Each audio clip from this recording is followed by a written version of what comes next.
Hi, I wanted to discuss the treatment plan for multiple sclerosis. All right, so I have under my comments, I'm going to post some websites about what it is, treatment and plan, and everything like that. But I wanted to go over with you specifically um, some treatment plans.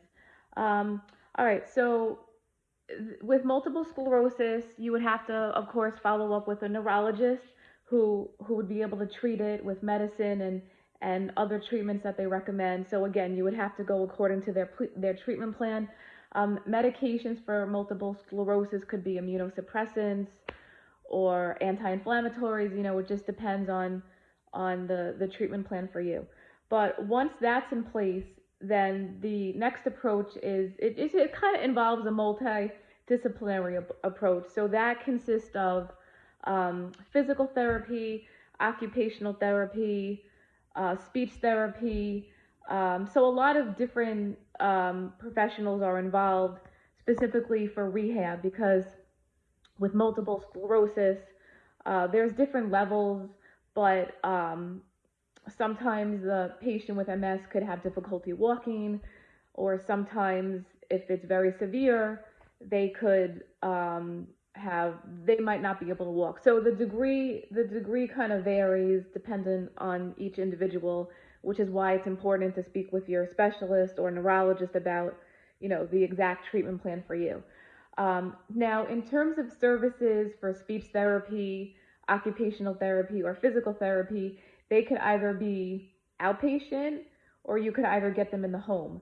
So if you want to go for outpatient physical therapy services, you could talk to your neurologist about it or your primary care doctor, and they could give you a prescription for outpatient services. You could also follow up with your insurance company to see who's in network, um, like a outpatient physical therapy center or clinic, to see who's in network with your insurance and who's located nearby to you. Now, in terms of receiving home care, that's a little bit more of a process. So, if you wanted to receive home care, you would have to follow up with your physician, and he or she would have to decide and determine if you're homebound. Now, there are certain criteria that homebound patients have to kind of follow in order for the insurance companies to approve it. So again, it has to be certified and decided upon by your physician who's treating you, and the specific guidelines. And this is what I got off from the CMS.gov website, which stands for the certified certified Medicare and Medicaid services, CMS.gov website. It's C as in cat, M as in Mary, S as in Sam, CMS.gov. You can look it up yourself, but I'm sorry, that stands for the Center for um, Medicaid and Medicare services. All right.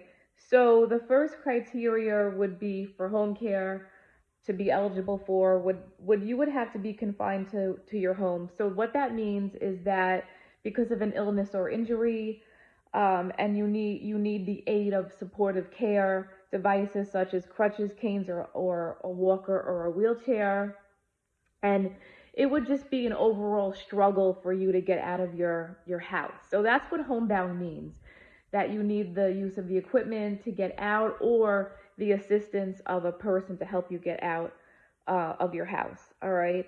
Um, so essentially, again, there must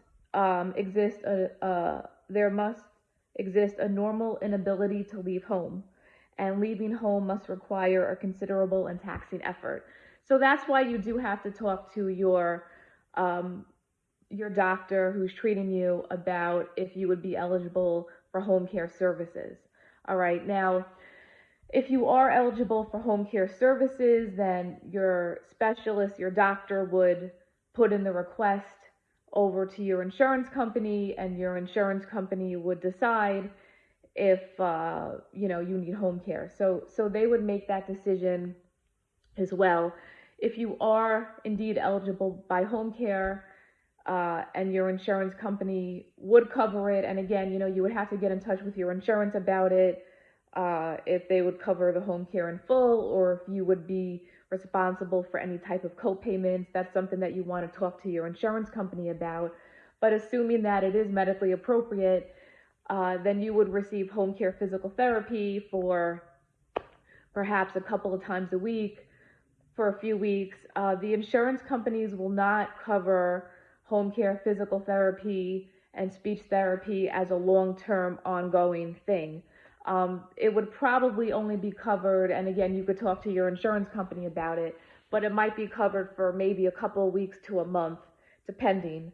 Um, all right, so if you have long-term care insurance, then that's different. So if you do have long-term care insurance, then you would want to follow up with your insurance regarding the long-term care. If you do, again, have long-term care coverage, not everybody has it. So if you do specifically have long-term care insurance, um, then you could talk to them about having ongoing long-term services, ongoing on a continuum basis for 3 months, 6 months, a year, what have you. So you would have to talk to your long-term care coverage insurance about that.